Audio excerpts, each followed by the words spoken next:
Hi, students, let's get started with the subject Democratic Politics 1, Chapter 1. What is democracy? Why democracy? Overview. What is democracy? What are its features? This chapter builds on a simple definition of democracy. Step by step, we work out the meaning of the terms involved in this definition. The aim here is to understand clearly the bare minimum features of a democratic form of government. After going through this chapter, we should be able to distinguish a democratic form of government from a non-democratic government. Towards the end of this chapter, we step beyond this minimal objective and introduce a broader idea of democracy. Democracy is the most prevalent form of government in the world today, and it is expanding to more countries. But why is it so? What makes it better than other forms of government? That is the second big question that we take up in this chapter. 1.1 What is democracy? You have already read about different forms of government. On the basis of your understanding of democracy so far, mentioning a few examples, write down some common features of democratic governments and non-democratic governments. Why define democracy? Before we proceed further, let us first take note of an objection by Mary. She does not like this way of defining democracy and wants to ask some basic questions.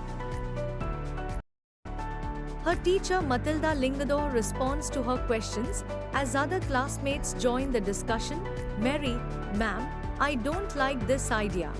First we spend time discussing democracy and then we want to find out the meaning of democracy. I mean, logically, shouldn't we have approached it the other way round? Shouldn't the meaning have come first and then the example? Lingador, madam, I can see your point. But that is not how we reason in everyday life. We use words like pen, rain or love. Do we wait to have a definition of these words before we use them? Come to think of it, do we have clear definition of these words? It is only by using a word that we understand its meaning.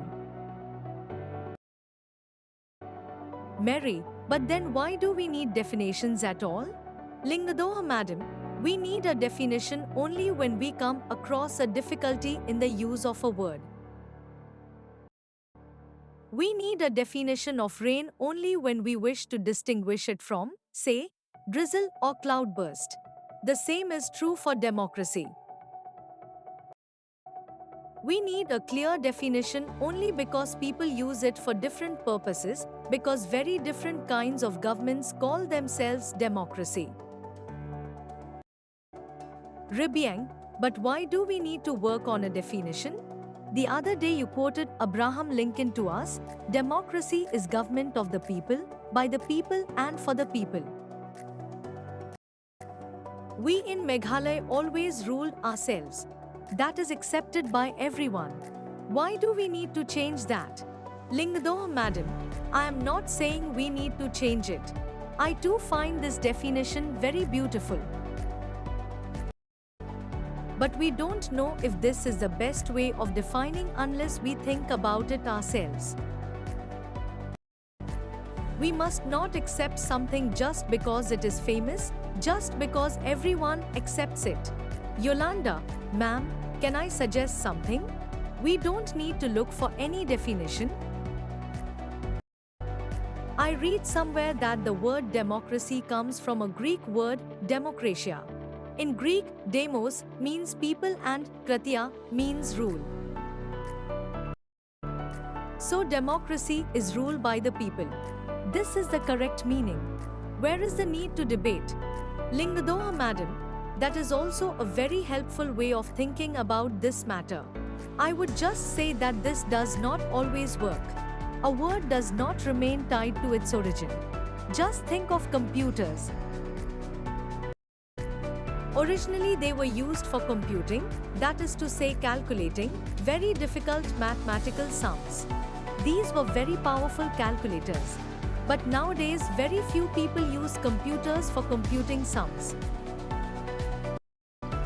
They use it for writing, for designing, for listening to music and for watching films. Words remain the same but their meaning can change with time. In that case, it is not very useful to look at the origins of a word. Mary, ma'am, so basically what you are saying is that there is no shortcut to our thinking about the matter ourselves. We have to think about its meaning and evolve a definition. Lingado, madam, you got me right. Let us get on with it now. A simple definition. Let us get back to our discussion on similarities and differences among governments that are called democracies. One simple factor common to all democracies is the government is chosen by the people. We could thus start with a simple definition.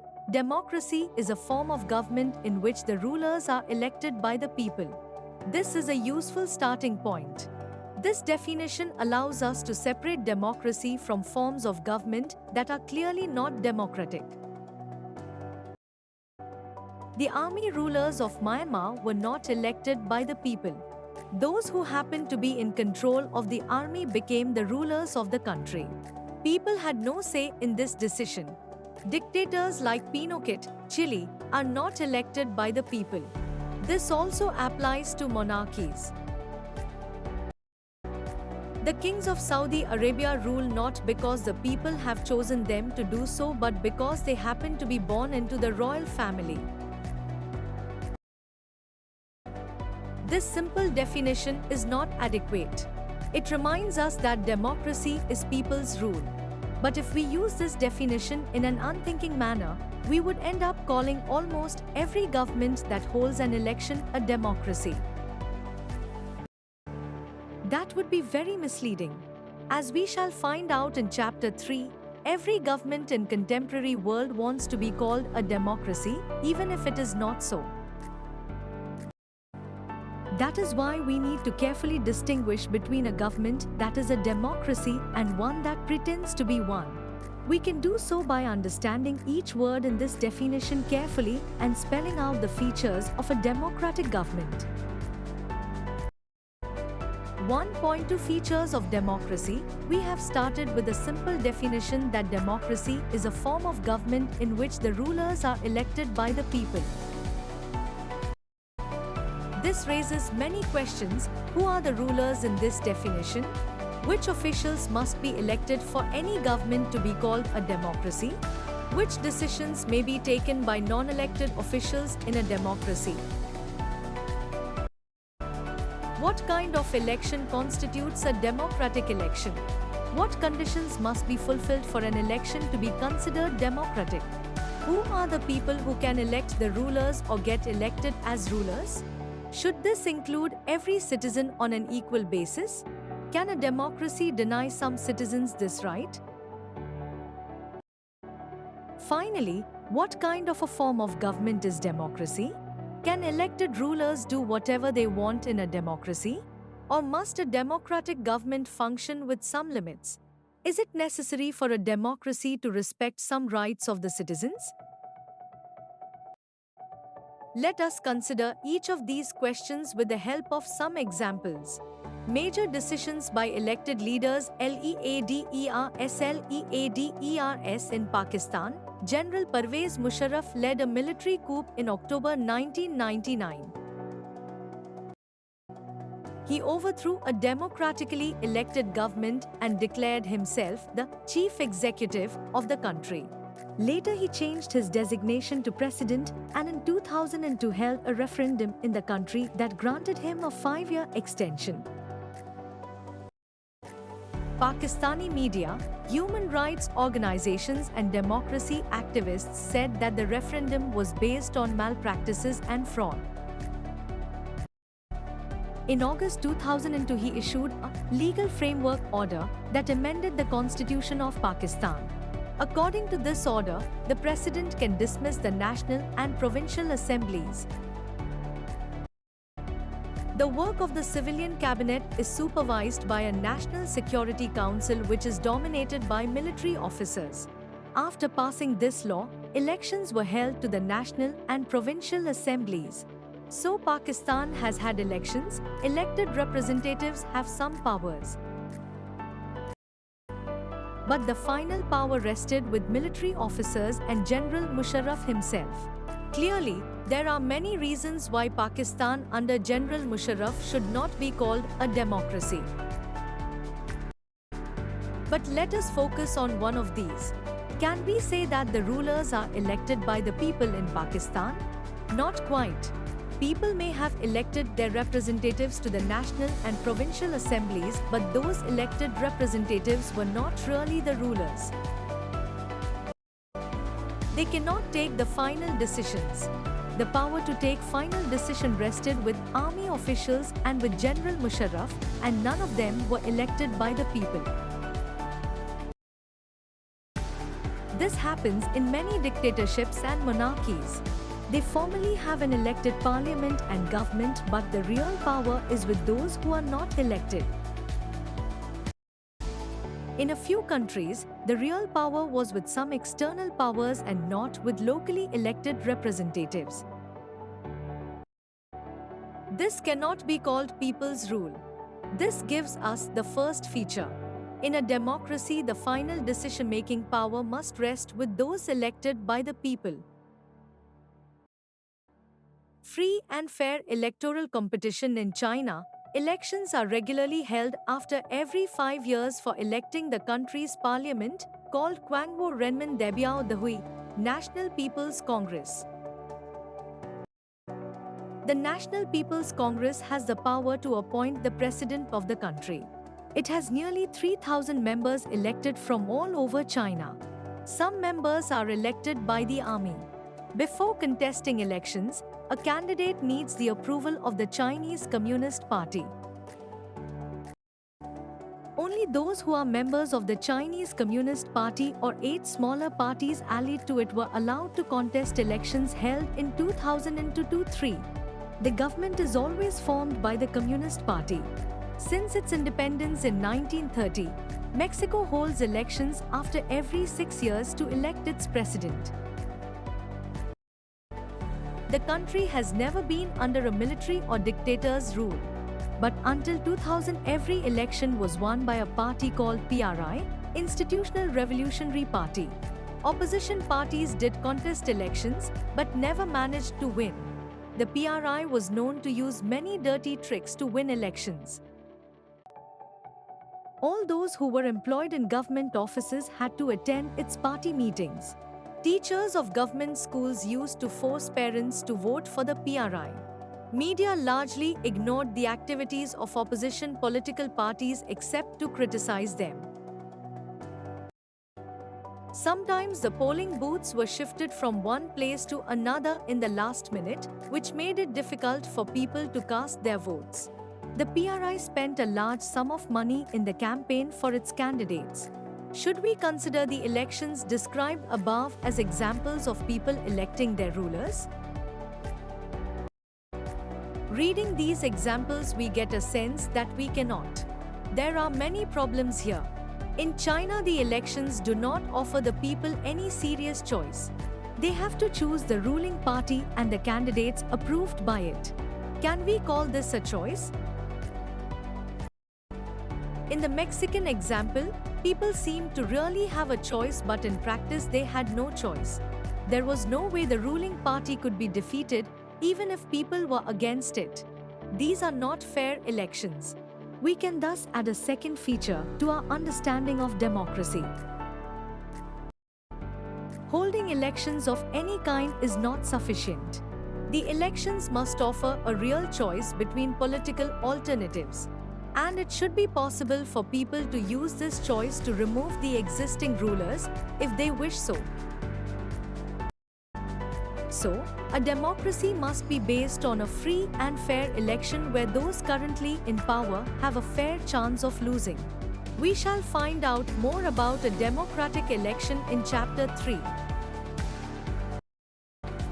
One person, one vote, one value earlier, we read about how the struggle for democracy was linked to the demand for universal adult franchise. This principle has now come to be accepted almost all over the world. Yet there are many instances of denial of equal right to vote. Until 2015, in Saudi Arabia, women did not have the right to vote. Estonia has made its citizenship rules in such a way that people belonging to Russian minority find it difficult to get the right to vote. In Fiji, the electoral system is such that the vote of an indigenous Fiji has more value than that of an Indian Fijian. Democracy is based on a fundamental principle of political equality. That gives us the third feature of democracy. In a democracy, each adult citizen must have one vote and each vote must have one value. We shall read more about it in Chapter 3. Rule of law, ule of law and RW and respect for rights. For rights, Zimbabwe attained independence from white minority rule in 1980. Since then the country has been ruled by ZANU-PF, the party that led the freedom struggle. Its leader, Robert Mugabe, ruled the country since independence. Elections were held regularly and always won by ZANU-PF. President Mugabe was popular but also used unfair practices in elections. Over the years, his government changed the constitution several times to increase the powers of the president and make him less accountable. Opposition party workers were harassed and their meeting disrupted. Public protests and demonstrations against the government were declared illegal. There was a law that limited the right to criticize the president.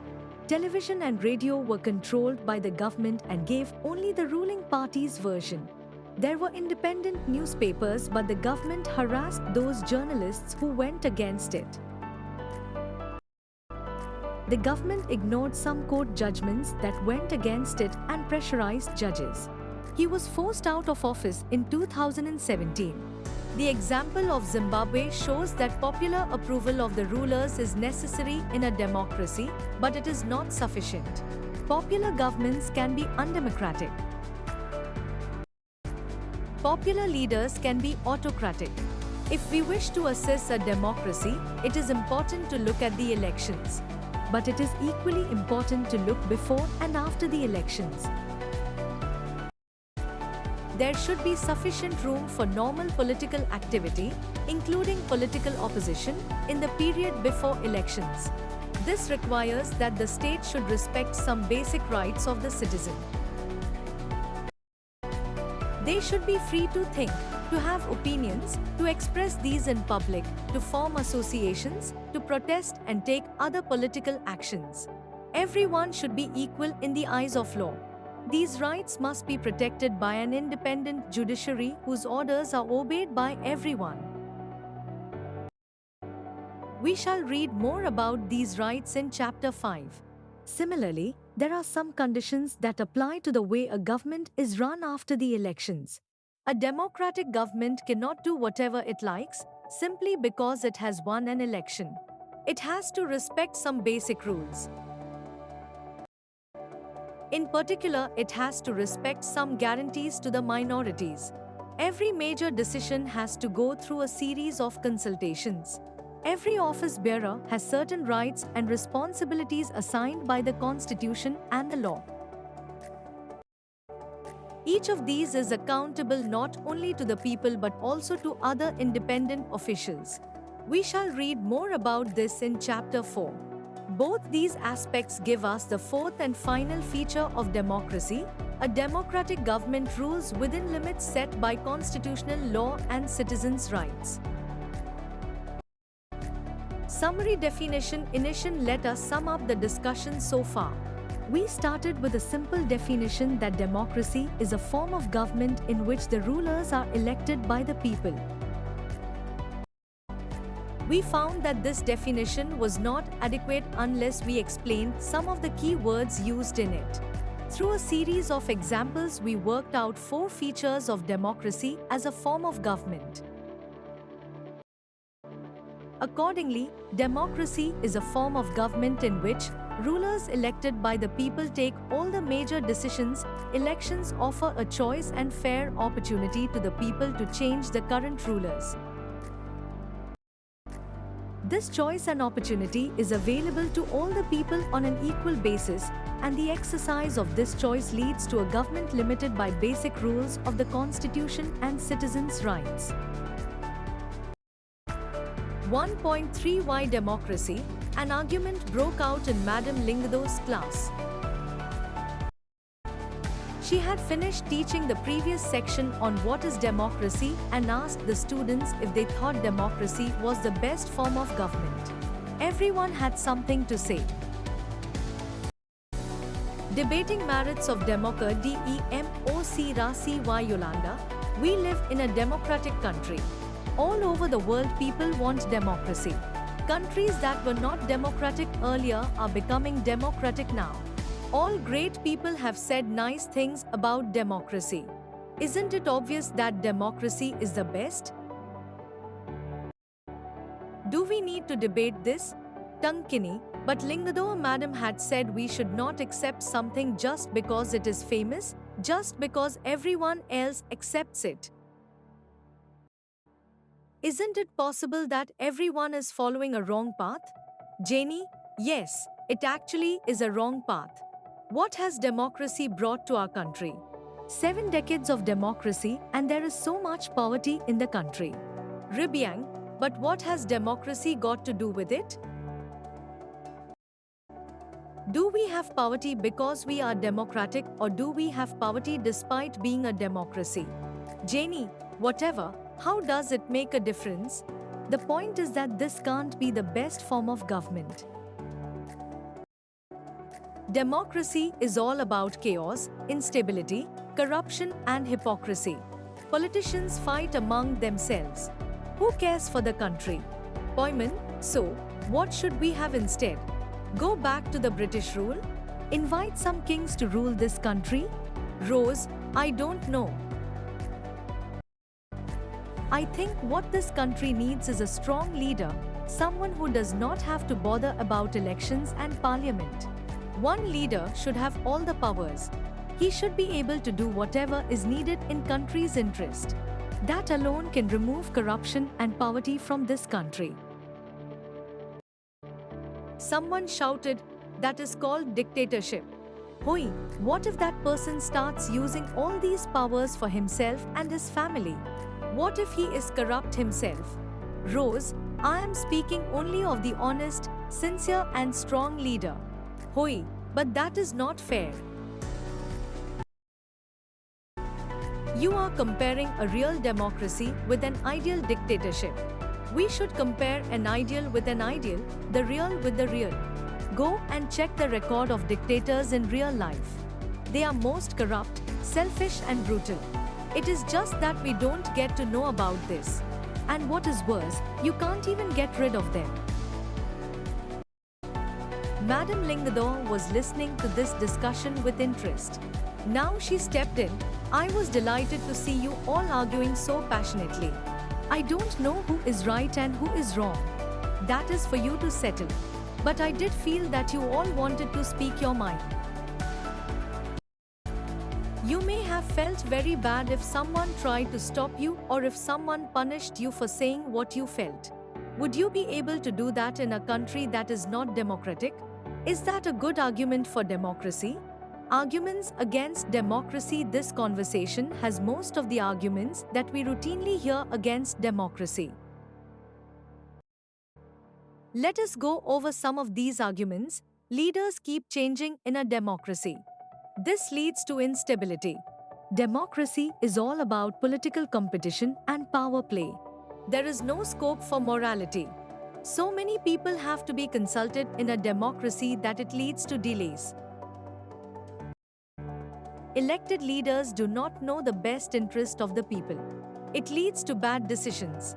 Democracy leads to corruption, for it is based on electoral competition. Ordinary people don't know what is good for them. They should not decide anything. Are there some other arguments against democracy that you can think of?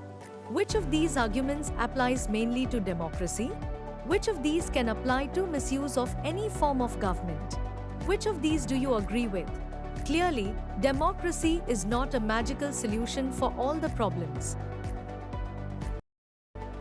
It has not ended poverty in our country and in other parts of the world. Democracy as a form of government only ensures that people take their own decisions. This does not guarantee that their decisions will be good. People can make mistakes.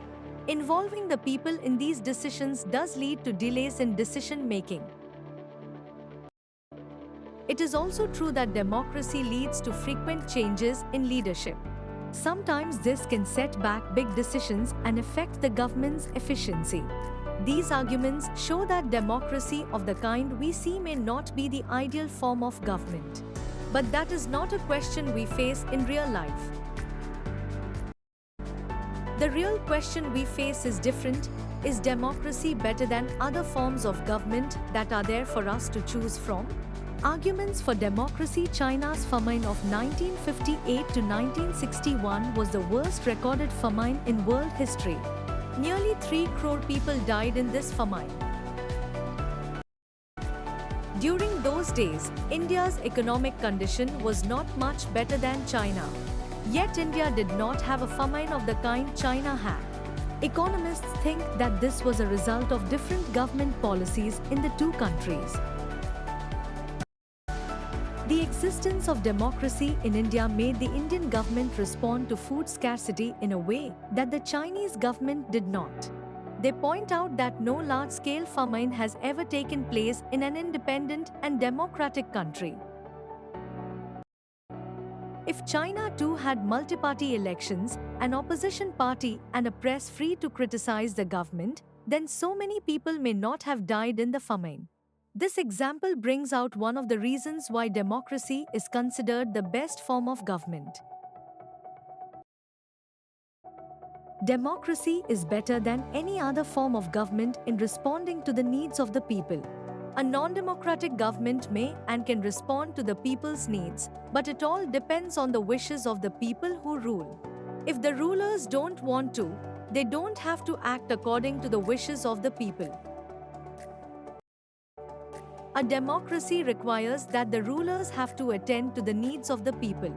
A democratic government is a better government because it is a more accountable form of government.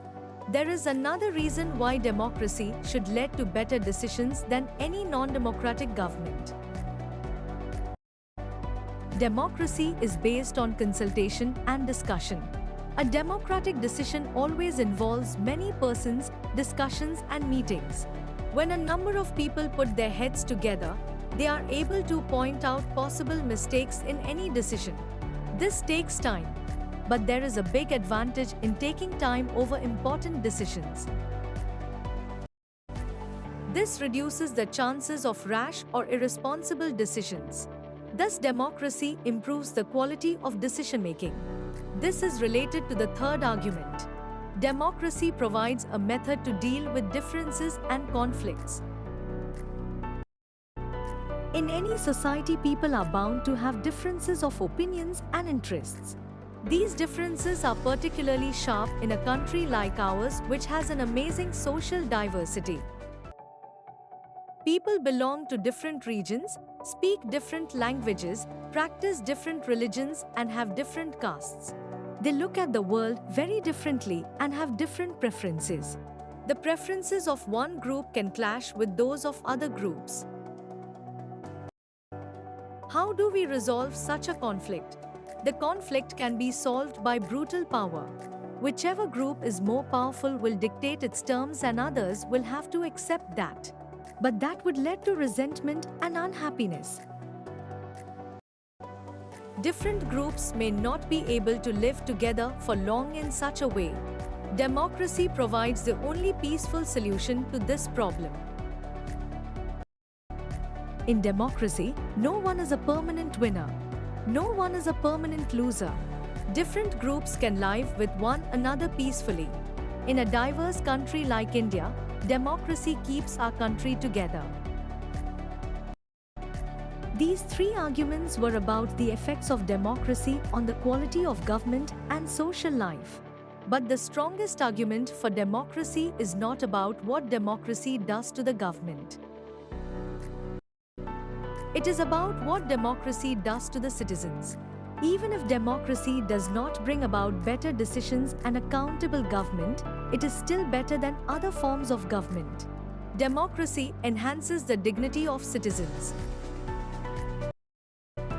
As we discussed above, democracy is based on the principle of political equality, on recognizing that the poorest and the least educated has the same status as the rich and the educated. People are not subjects of a ruler, they are the rulers themselves. Even when they make mistakes, they are responsible for their conduct. Finally, democracy is better than other forms of government because it allows us to correct its own mistakes. As we saw above, there is no guarantee that mistakes cannot be made in democracy. No form of government can guarantee that. The advantage in a democracy is that such mistakes cannot be hidden for long. There is a space for public discussion on these mistakes, and there is a room for correction. Either the rulers have to change their decisions, or the rulers can be changed. This cannot happen in a non-democratic government. Let us sum it up. Democracy cannot get us everything and is not the solution to all problems. But it is clearly better than any other alternative that we know. It offers better chances of a good decision, it is likely to respect people's own wishes and allows different kinds of people to live together. Even when it fails to do some of these things, it allows a way of correcting its mistakes and offers more dignity to all citizens. That is why democracy is considered the best form of government. 1.4 Broader meanings of democracy. In this chapter, we have considered the meaning of democracy in a limited and descriptive sense. We have understood democracy as a form of government. This way of defining democracy helps us to identify a clear set of minimal features that a democracy must have. The most common form that democracy takes in our times is that of a representative democracy. You have already read about this in the previous classes. In the countries we call democracy, all the people do not rule. A majority is allowed to take decisions on behalf of all the people. Even the majority does not rule directly. The majority of people rule. The meaning of democracy in a limited and descriptive sense. We have understood democracy as a form of government. This way of defining democracy helps us to identify a clear set of minimal features that a democracy must have. The most common form that democracy takes in our times is that of a representative democracy. You have already read about this in the previous classes.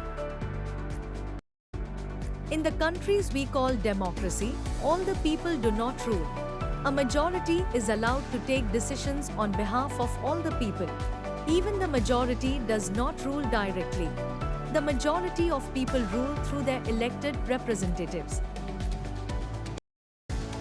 This becomes necessary because modern democracies involve such a large number of people that it is physically impossible for them to sit together and take a collective decision. Even if they could, the citizen does not have the time, the desire or the skills to take part in all the decisions. This gives us a clear but minimal understanding of democracy.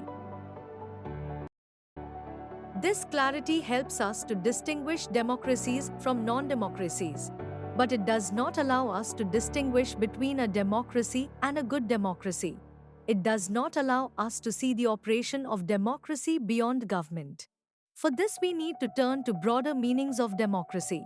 Sometimes we use democracy for organizations other than the government. Just read these statements.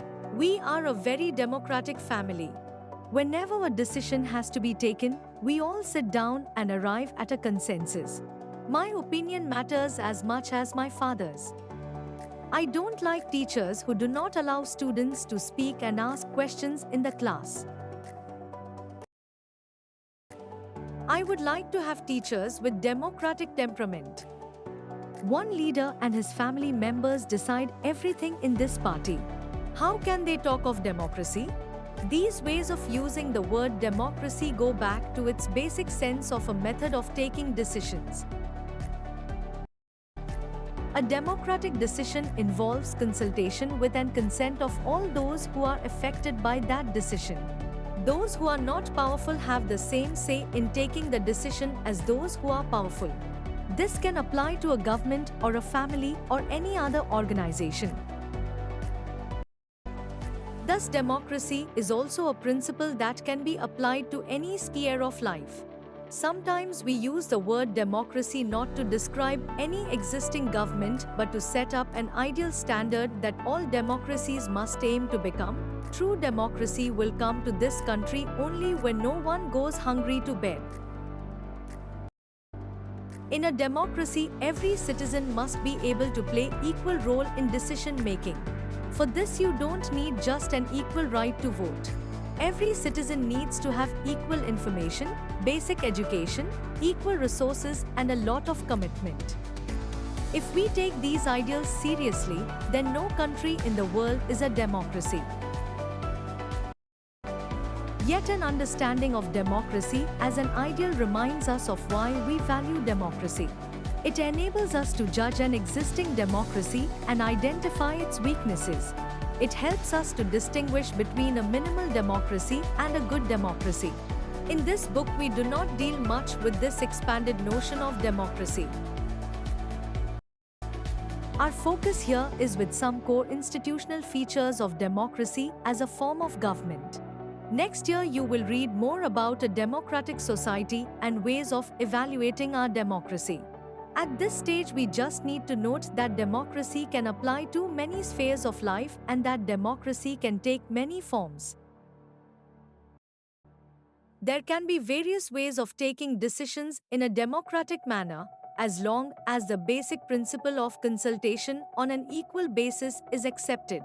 The most common form of democracy in today's world is rule through people's elected representatives. We shall read more about that in Chapter 3. But if the community is small, there can be other ways of taking democratic decisions. All the people can sit together and take decisions directly. This is how Gram Sabha should work in a village. Can you think of some other democratic ways of decision making? This also means that no country is a perfect democracy. The features of democracy that we discussed in this chapter provide only the minimum conditions of a democracy. That does not make it an ideal democracy. Every democracy has to try to realize the ideals of a democratic decision-making. This cannot be achieved once and for all. This requires a constant effort to save and strengthen democratic forms of decision-making. What we do as citizens can make a difference to making our country more or less democratic. This is the strength and the weakness of democracy. The fate of the country depends not just on what the rulers do, but mainly on what we, as citizens, do. This is what distinguished democracy from other governments. Other forms of government like monarchy, dictatorship, or one-party rule do not require all citizens to take part in politics. In fact, most non-democratic governments would like citizens not to take part in politics. But democracy depends on active political participation by all the citizens. That is why a study of democracy must focus on democratic politics. Thanks for watching.